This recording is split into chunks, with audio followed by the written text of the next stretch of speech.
Всем привет! Вы очень часто просили меня в комментариях сделать обзор на мастерскую. И вот обзор на мастерскую. Молотки. Молотки должны быть разной формы, разной длины, разного веса. И очень важно, чтобы эти молотки были всегда под рукой. У меня вот такая появилась новая тележечка на колесиках. С помощью такой тележки я могу держать свои молотки всегда под рукой во время работы. Это очень удобно. И то, что ее легко перекатить, это огромнейший плюс. Кроме молотков, у меня тут же лежит еще и газовый резак. Но про него попозже. Это мой самый тяжелый молоток. Тут примерно 4 килограмма, я им работаю по шлемам. То есть для стали толщиной 2-3 миллиметра используется именно такая кувалдочка. А это самый длинный молоток. Если у нас есть место, куда трудно залезть, например, половинка шлема, которую нужно порихтовать изнутри. Обычный молоток может не залезть в это место и не будет возможности проработать внутреннюю часть. А такой молоток дотягивается и ручка не бьется по краю. Молотки такие очень редко продаются. Мне лично конкретно повезло. Однажды мне просто предложили купить коллекцию молотков таких, и я их, конечно, сразу купил. Но не стоит отчаиваться.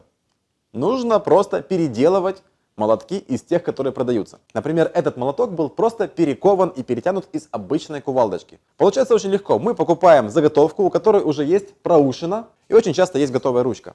Сняли, чем-то взялись за одну сторону, нагрели, протянули, подкалили, получаем необходимую форму, которую мы не можем просто пойти и купить. Уметь делать себе молотки – это очень важно для мастерской, для любой мастерской, для кузницы, для доспешной мастерской и так далее. Поэтому развивайте навык ковки, даже если вы не занимаетесь ковкой, а занимаетесь именно доспешным ремеслом или чеканочным ремеслом. Вы можете свои инструменты просто делать себе. А это самый первый молоток, который я вообще попытался сделать. Это рельса. Делался этот молоток вообще без необходимых инструментов. Пробивалась на тисках, абы как, абы чем, какими-то непонятными зубилами, но в итоге таки было сделано. Форма была кривущая, если честно, и я доращивал тут сваркой, чтобы вывести красивую форму. Ну вот он у меня до сих пор живет, ему лет уже, более, наверное, 13 лет. Такая интересная штука. У него еще был, кстати, хвостик такой, он обломался, и я его не стал приваривать. Хотя, кстати, по привариванию. Вот этот молоток уже ломался раза два. Вот он ломался в этом месте. В очередной раз, когда он был сломан, я его проварил на горячо, проковал, зашлифовал. И теперь он у меня уже служит, не ломаясь, не знаю, года 4, по-моему. Поэтому поломанные молотки можно восстановить и поремонтировать. Не надо их выбрасывать сразу. А вот еще молоток, который был поломан. Он отломался в этом месте. И я с помощью сварки проварил его и нарастил вот такой поясок, наверное, да? Он выступает и декоративным элементом, и усиляющим. И теперь этот молоток не ломается.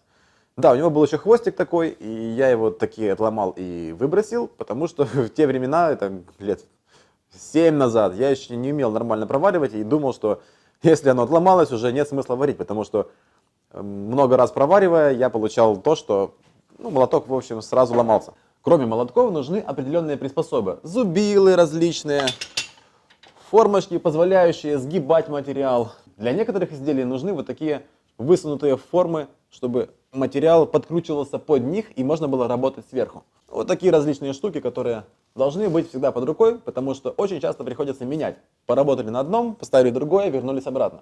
Все должно быть удобно для вашей работы. Для изготовления доспехов очень важно иметь вот такой рог. Потому что нужно нам проработать что-то вот такого плана, где-то подрихтовать, подстучать, и без этого рога это просто невозможно сделать. Оп, залезли, расклепали, молоточек взяли и работаем. Раньше вот такие рога у меня сильно шатались. Сейчас тоже, конечно, шатается, но я добавил веса. Снизу к этой приспособе сделан ящик, в который насыпан песок и щебень. Таким образом, я увеличил массу, и сейчас эта приспособа практически не шатается. Видите, она стоит очень крепко. Раньше она у меня прыгала, довольно серьезно прыгала, и это реально мешает работе. Если от удара одного у вас все подпрыгивает и смещается, следующий удар вы не можете нанести в то же самое место. А если у вас все стоит на месте, вы пристреливаете удар, начинаете попадать туда, куда нужно, и работаете. А если все скачет, то работать вы не можете. А обычная 100-килограммовая наковальня. Но есть нюанс. Она у меня поставлена довольно высоко. Кузнецы говорят, что нужно такие наковальни ставить пониже, на уровень самого сильного удара при ровной постановке. Вот так. Раз, то есть самый сильный удар у нас будет где-то вот пониже, на уровне таза, скажем так. Но дело в том, что в своей работе я не использую на наковальне сильный удар. Наковальня мне нужна для того, чтобы просто порихтовать листы стали. Это выглядит следующим образом. Я становлюсь и легкими ударами рихтую. Но кроме этого, мне нужно еще хорошо видеть. Если у меня расстояние до изделия будет далеко, я буду плохо видеть прорабатываемую поверхность. Поэтому мне приходилось на низких наковальнях работать вот так. Следовательно, нагрузка на поясницу это не очень комфортно. Поработать так 2 часа уже ничего не захочется. А здесь я могу стать просто ровно и работаю. Эта наковальня у меня стоит высоко, но есть вторая наковальня, которая стоит пониже. Здесь уже можно что-то и проковать посильнее. Поднимаем руку и бьем как раз примерно на уровень таза. Но когда приходится делать что-то, ребра, какие-то завитушки здесь, тонкие, требующие точных ударов и понимания, где находится ваш материал, то уже приходится наклоняться и работать вот таким образом. Не всегда удобно. Поэтому выбирайте, что вам нужнее. Высокая наковальня для рихтовки и для тонких работ, или если вы работаете с толстым материалом очень часто, и вам нужны сильные удары, то, конечно же, на высоком вы не поработаете. Вам нужно пониже. Тиски. Тиски я использую стуловые кузнечные, которые не боятся того, что по ним могут бить. Такие тиски хорошо держат приспособы. Эти губки немножечко люфтят. Это неплохо, это прямо-таки хорошо. Разворачиваясь, они сжимают деталь максимально сильно. И винты кузнечных тисков не боятся того, что сверху могут бить, стучать, ломать, гнуть. Такие штуки очень долговечные. Эти тиски уже более 10 лет у меня. Это мои первые тиски, которые я купил. И купил я их старыми, бэушными. Сколько им лет, я не знаю, но в общем служат они до сих пор. Жалоб вообще нету. Не знаю, немножечко потемнели от ржавчины и все. Все это ремонтируется, чистится без проблем. Поэтому я использую только такие тиски для работы, для силовой работы, для обработки материала. Вот тоже пример. Стуловые тиски. Кроме тисков, здесь у меня еще стоят приспособы для дефовки или выкладки. Вот. Их можно вынимать, менять местами при необходимости. Получается очень удобно. У нас в тисках какая-то приспособа есть. Здесь у нас тоже различные ямки. Куем локоть, подправляем его, опять дальше куем локоть. Да, такие формочки, приспособки сделать совершенно несложно. Купили кругляк и с помощью болгарки выточили необходимое углубление. Или можно заказать у токаря, но нужно понимать, что если вы можете за 2 часа сделать определенное углубление с помощью болгарки, и токарь, например, берет за свою работу 1000 гривен, то как бы лучше сделать самому. И в то же время, если вы будете понимать, что вам нужно пилить какую-то вещь 2 дня или 3 дня, а токарь сделает это за 1000 гривен, то лучше нести к токарю. Поэтому думайте и считайте. Традиционное кузнечное ремесло подразумевает нагревание материала, и если в кузнице обязан стоять горн, мне горн не обязателен. Я могу пользоваться просто газовым резаком, который работает на пропане и кислороде. Для более комфортной работы вы можете приобрести себе вот такой газовый экономизатор. Тут все довольно просто. Подожгли свечку. Сделали пламя. Все, автоматически выключается.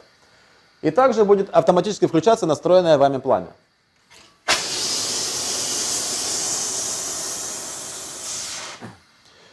Очень удобная штука, но самое главное, о чем нужно знать. Если у вас не хватает места в мастерской, а у меня так было очень долгое время, и такая штука должна стоять на проходе, любое случайное скидывание этого резака на пол чревато тем, что у вас в мастерской валяется шланг, который выдает пламя под напором. И случайно перерезать себе шланг прям вот не очень трудно, что, конечно же, повлечет за собой серьезнейшие последствия. Поэтому я очень долго не хотел заводить такие штуки, пока у меня не появится место, где его очень трудно зацепить и скинуть. Штука очень удобная, но нужно понимать, что кроме того, что опасно, что он может упасть, вы должны думать о том, что у вас сверху над пламенем. Когда я только поставил этот экономизатор, у меня потолок начал чернеть. Мне пришлось поставить вот такую вытяжку. Теперь горячий воздух и всякая такая фигня уходит наружу. Но вот видно черную копоть на стенах. И, в общем, будьте готовы, что если у вас экономизатор, то нужно это все, этот весь горячий воздух убирать. Летом это очень актуально, когда у нас и так жарко, а тепло поднимается и остается в помещении, это прямо реально плохо. Поэтому такие вещи нужно выводить вытяжками наружу. Вместо ям, выточенных на токарных станках, для ковки шлемов я придумал следующее. У меня просто труба без дна, в которой я кую шлемы. Сделал это я от того, что дорого было заказывать такие ямы, проточенные на токарном станке, и оказалось совершенно легчайшим выходом то, что просто берем какую-либо трубу и все работает. Я на ней сделал уже множество шлемов, все работает идеально. Как я сделал лет 10 назад эту штуковину из кусковой трубы, так она и стоит и работает. Здесь же рядом у меня стоят кузнечные тиски. Про них я уже говорил. Они не боятся того, что можно вставлять какие-то вещи и прямо дубасить поверх них. Одно из основных приспособлений, которое мне нужно для изготовления шлемов, это вот такая изогнутая часть.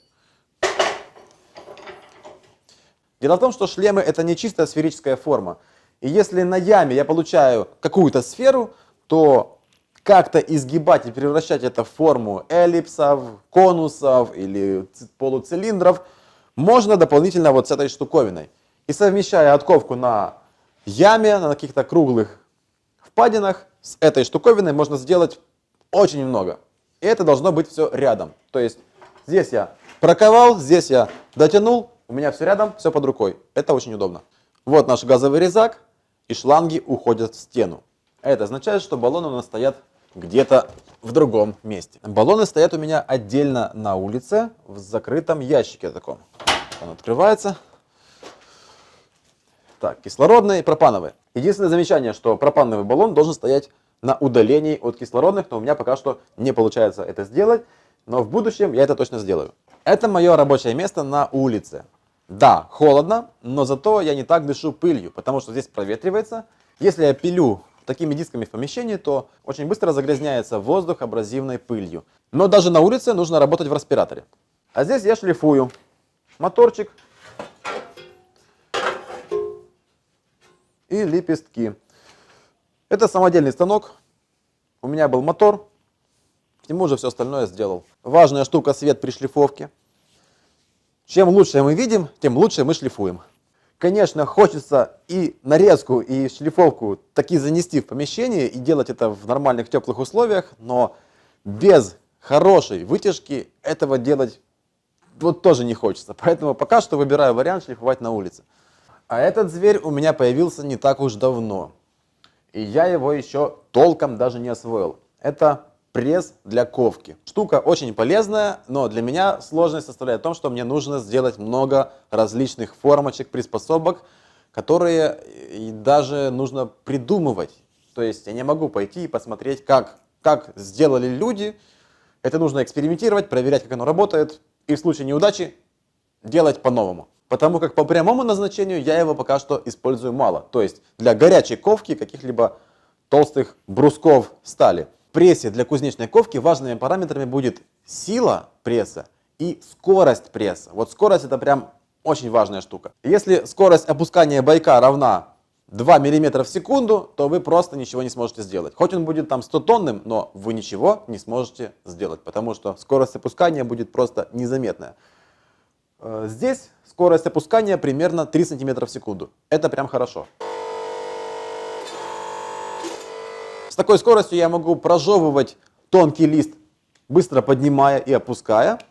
И опять же, с такой скоростью, если мы работаем с горячим материалом, мы успеваем больше проработать, пока материал не остынет. Это очень важно.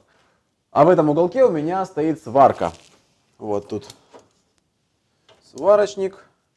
Включается свет. Сварка полуавтомат. Видно баллон углекислоты. Шлемы варю не электродами, а проволокой. Варить проволокой может даже научиться любая бабушка или ребенок. Ну, ребенкам, кстати, не надо, я думаю, варить, это все-таки вредно для здоровья. И важным моментом является вытяжка, которую я еще по-нормальному не сделал. Вон он там сейчас шумит. Я еще не сделал сюда к вытяжке зонтик, но для сварки нужна вытяжка. Иначе вы будете дышать всей этой фигней, которая тут будет образовываться от сварки. Так что если вы ставите у себя сварочник и планируете много варить, подумайте о том, как вы будете проветривать свое помещение. Кстати, важной штукой для доспешников являются манекены. Если вы делаете кирасу, вот что-то большое, кираса, бригантина на пузо, делать это без какого-то примера, без возможности положить на тело и проверить, правильная ли у вас форма, вот очень трудно. Ну, мне трудно. И когда я купил пару таких манекенов, все стало намного легче. Да, размер может быть немножечко другим, но хоть какая-то отправная точка у нас уже есть, это раз. И второе, мы можем повесить, отойти и посмотреть, как все выглядит. Потому что, работая с большой вещью, мы видим ее на расстоянии вытянутой руки. В то время как на фотографиях, в музеях и так далее, мы видим все это немного дальше. И, конечно же, угол обзора у нас разный, следовательно, геометрия воспринимается по-разному. Поэтому стандартный фокус художников с тем, что рисуя или делая предмет, нужно иногда отходить от него и смотреть на него издали, тут работает. Большой рабочий стол – это прям хорошо. Есть где устроить вот такой срач рабочий, и при этом место еще есть. Но мне, если честно, не нравится, потому что у меня тут нету полочек, выдвижных ящичков каких-нибудь.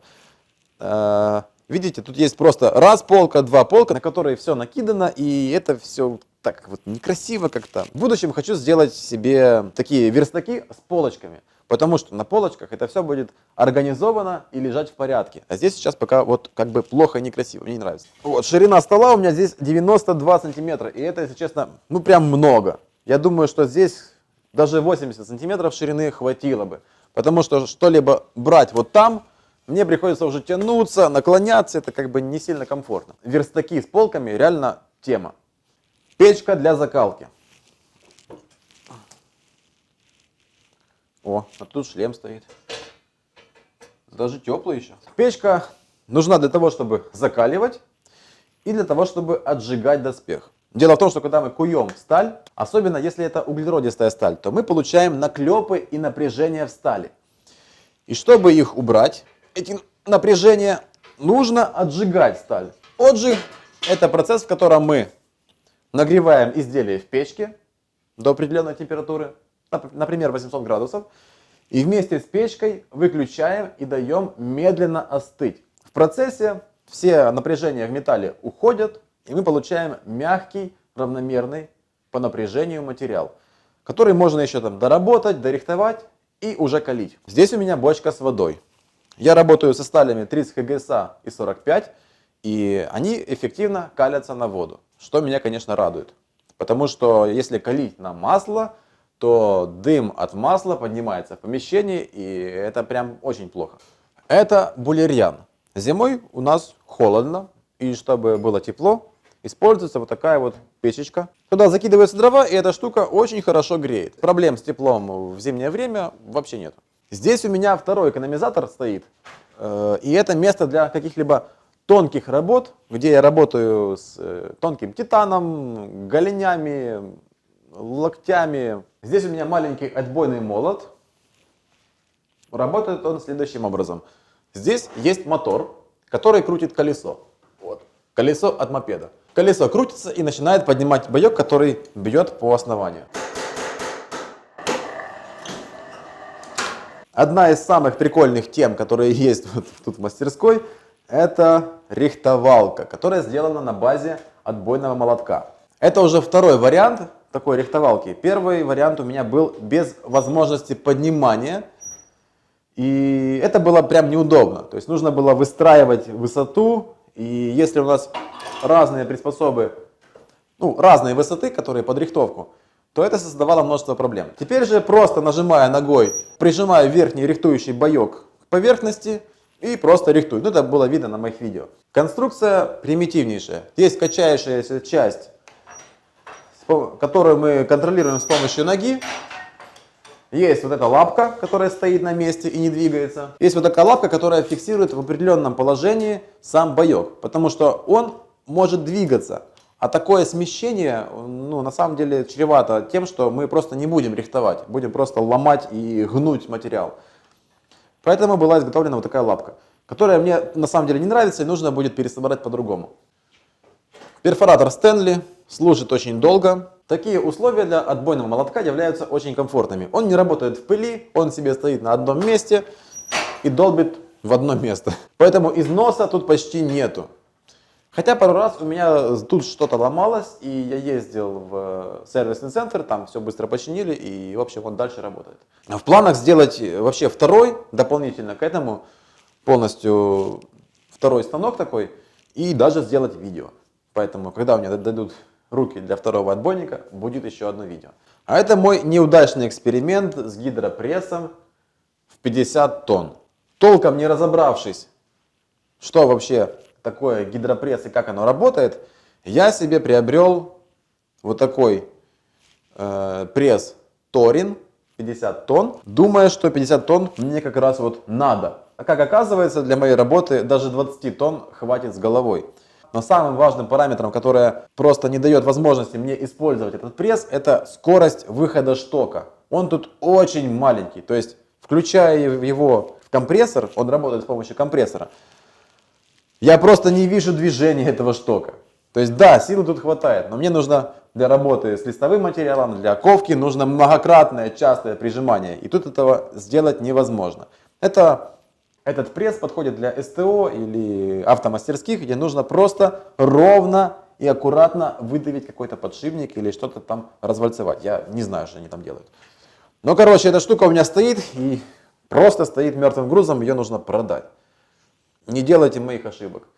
Для ковки доспехов такие пресса очень не подходят. Нужно многократное прижимание и подъем рабочего штока. Здесь у меня место, на котором я обычно шью. К сожалению, мне приходится заниматься всякой фигней, типа пришивания бармиц, подшлемников и так далее, потому что это неотъемлемая часть шлемов.